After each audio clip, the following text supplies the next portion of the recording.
ভারত পানিকে মরণাস্ত্র হিসেবে ব্যবহার করছে বললেন মির্জা আব্বাস। ছেলের চুরির অভিযোগে মাকে নাকে খত, বিএনপি নেতার পদ স্থগিত। জানাবো টানা 4 দিন বৃষ্টির আভাস এবং সর্বশেষ জানাবো ভারত কি সত্যি পাকিস্তানের সঙ্গে যুদ্ধ করতে চায়। এতক্ষণ শুনছিলেন সংবাদ শিরোনাম, এবারে বিস্তারিত। তবে তার আগে অনুরোধ থাকবে আমাদের চ্যানেলটি সাবস্ক্রাইব করে বেল আইকনটি ক্লিক করুন। ভারত পানিকে মরণাস্ত্র হিসেবে ব্যবহার করছে বলেন মির্জা আব্বাস। বিএনপির স্থায়ী কমিটির সদস্য মির্জা আব্বাস বলেন, পানি কখনো মরণাস্ত্র হতে পারে না, পানি কখনো যুদ্ধাস্ত্র হতে পারে না। একমাত্র ভারত সারা বিশ্বকে দেখিয়ে দিল পানিকে তারা মরণাস্ত্র হিসেবে ব্যবহার করেছে, কতটুকু অমানবিক হলে তারা কাজটি করতে পারে। মির্জা আব্বাস বলেন, শুধু তিস্তা নয়, আজকে বাংলাদেশের 54টি অভিন্ন নদীর পানি বন্ধ করে দেওয়া হয়েছে। তিস্তা একটা উদাহরণ মাত্র। বাংলাদেশের পানি কিন্তু তারা বন্ধ করে দিয়েছে। তারা তিস্তা বন্ধ করেছে, ফারাক্কা বন্ধ করেছে, সুরমা কুশিয়ারা বন্ধ করেছে। তিনি বলেন, সিলেটের ইলিয়াস আলীকে শুধু গুম করা হয়েছে সুরমার বাদ দিয়ে প্রতিবাদ করায়। আমি সবার সামনে দুলুকেও সাবধান করব, ও যেন একটু সাবধান থাকে, কারণ ভারত কখনোই এই ধরনের প্রতিবাদী মুখ সহ্য করতে পারে না। মির্জা আব্বাস বলেন, দুলু উত্তরবঙ্গের একটি প্রতিবাদী মুখ, একজন প্রতিবাদী সন্তান, এলাকার কৃতি সন্তান। সহিংস নয়, একটি অহিংস প্রতিবাদ সারা বিশ্বে আজ দুলু তুলে ধরেছে। আমি বিশ্বাস করি পত্রপত্রিকা, সোশ্যাল মিডিয়ার মাধ্যমে বিশ্ববাসী জানতে পারবে ভারত আজকে পানির অভাবে কি কষ্ট দিচ্ছে। মির্জা আব্বাস বলেন, ভারতের কাছে কি আমাদের কোনো দেনা পাওনা নাই? অনেক কিছু আছে, ভুলে যাবেন না, অনেক কিছু আছে আমাদের কাছে। আপনাদের ট্রানজিট আছে, আমাদের পোর্ট আছে, মংলা পোর্ট আছে, চট্টগ্রাম পোর্ট আছে। প্রয়োজনে আমরা হিসাব কিতাব করব। তিনি বলেন, আমরা চোখের পানিতে কারো কাছে কিছু চাইবো না, আমরা বকশিস চাই না, ভিক্ষা চাই না, আমরা হিসাবের পাওনা চাই। আমাদের হিসাবের পাওনা দিতে হবে। আজ না হয় কাল, কাল না হয় পরশু, দিতেই হবে। যে আন্দোলন শুরু হয়েছে তা থামবে না। তিনি বলেন, আমরা শুধু একটি সরকারের অপেক্ষায় আছি, যেই সরকার আমাদের দেশের মানুষের কথা বুঝতে পারবে, মানুষের ভাষাকে বুঝতে পারবে, যেই সরকার মানুষের দাবি দেওয়া পূরণ করার সক্ষমতা রাখবে। কিছুদিন আগে যে সরকার ছিল তারা কখনো এই দাবি দেওয়া পূরণ করার সক্ষমতা রাখত না। ছেলের চুরির অভিযোগে মাকে নাকে খত, বিএনপি নেতার পদ স্থগিত। ফেনীতে ছেলের বিরুদ্ধে হাঁস ও কবুতর চুরির অভিযোগ তুলে মাকে নাকে খত দেওয়ানোর ঘটনায় সালিশের নেতৃত্ব দেওয়া সদর উপজেলার পাঁচগাছিয়া ইউনিয়ন বিএনপির সভাপতি ও সাবেক ইউপি চেয়ারম্যান দেলার হোসেন দেলুর সাংগঠনিক পদ স্থগিত করা হয়েছে। রোববার সন্ধ্যায় সদর উপজেলা বিএনপির আহ্বায়ক ফজলুর রহমান বকুল ও সদস্য সচিব আমানউদ্দিন কায়সার স্বাক্ষরিত এক বিজ্ঞপ্তিতে এই তথ্য জানানো হয়।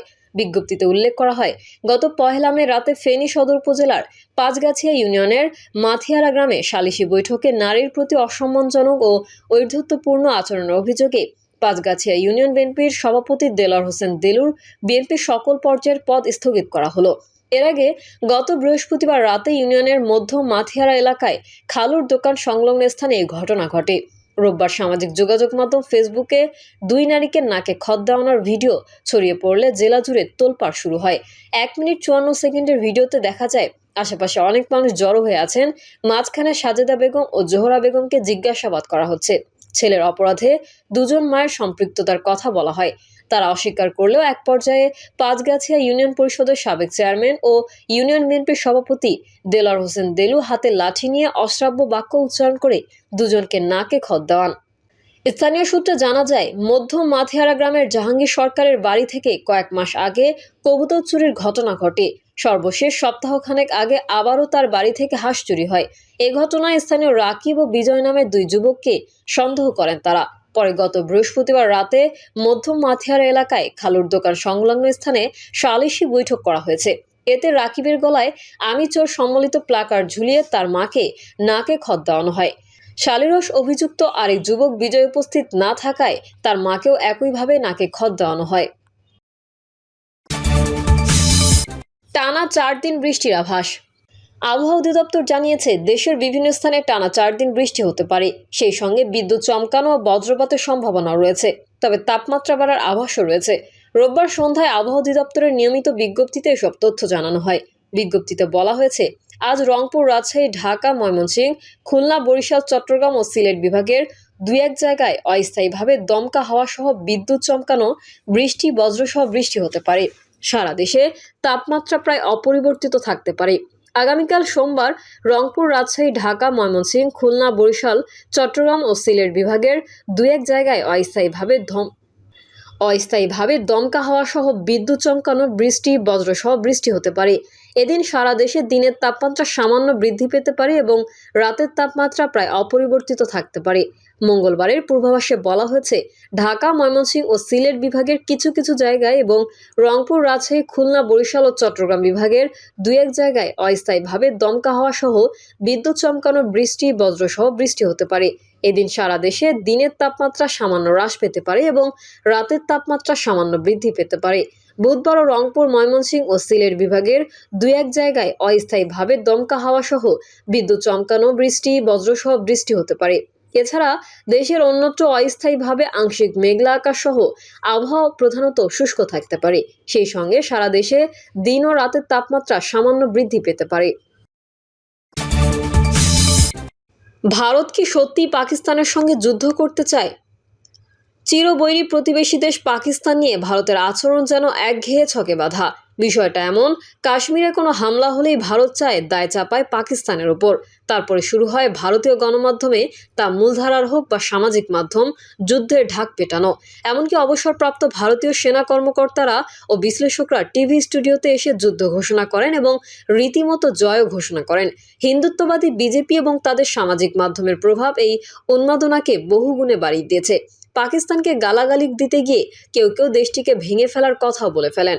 আর এই ক্ষেত্রে ডান বাম বা মাঝামাঝি অবস্থান নেওয়া বিশ্লেষকদের মধ্যে তেমন কোনো পার্থক্য থাকে না। গত 22 এপ্রিল পহেলগাঁও গ্রামের পর আবার সেই একই দৃশ্যপট। ভারত আবার পাকিস্তানকে শাস্তি দেওয়ার কথা বলছে। এমনকি যারা কিছুটা সংযত কণ্ঠে কথা বলছেন, তারাও ভাবছেন কিভাবে পাকিস্তানকে শাস্তি দেওয়া যায়, যেন সেটা পারমাণবিক যুদ্ধ পর্যন্ত না গড়ায়। তবে কাশ্মীরে ভারতের দখলদারিত্ব নিয়ে প্রতিবাদী কণ্ঠ কার্যত নেই বললেই চলে। কেউ কেউ সীমিত হামলা থেকে শুরু করে চূড়ান্ত সমাধানের মতো ভয়ঙ্কর পরিকল্পনাও হাজির করেছেন, যার মধ্যে নিহিত আছে গণহত্যার সম্ভাবনাও। এই প্রেক্ষাপটে প্রয়োজন বাস্তবতা ও দায়িত্ববোধের আলোকে আলোচনা করা। কারণ এই যুদ্ধোন্মাদনা শুধু ভারত পাকিস্তান নয়, দক্ষিণ এশিয়ার অন্যান্য দেশগুলোকেও বিপদের মুখে ফেলতে পারে। এই নিবন্ধে আলোচনা করা হয়েছে যুদ্ধ মানে কি, সেটা হোক পূর্ণমাত্রায় বা সীমিত পর্যায়ে, কেন ভারত ও পাকিস্তান বারবার এই সংঘাতের চক্রে পড়ে, আর অবধারিতভাবে বিষয়টি এসে ঠেকে কাশ্মীর ইস্যুতে ভারতের অস্বীকৃতি ও দমন নীতি পর্যন্ত। এটি ভবিষ্যৎবাণী নয় যে ভারত কি করতে পারে বা কি প্ল্যাটফর্ম ব্যবহার করবে। মূল বক্তব্য হলো, সীমিত যুদ্ধ সীমিত পর্যায়ে থাকবে এর নিশ্চয়তা নেই, আর যুদ্ধ প্রায়ই ভুল হিসেবের ফলেই শুরু হয়। প্রিয় দর্শক, এই ছিল এখনকার সর্বশেষ সংবাদ। আপডেট ও সংবাদ পেতে চ্যানেলটি সাবস্ক্রাইব করে বেল আইকনটি ক্লিক করুন। কমেন্টে আপনার মতামত জানিয়ে আমাদের সাথেই থাকুন। ধন্যবাদ সবাইকে। আল্লাহ হাফেজ।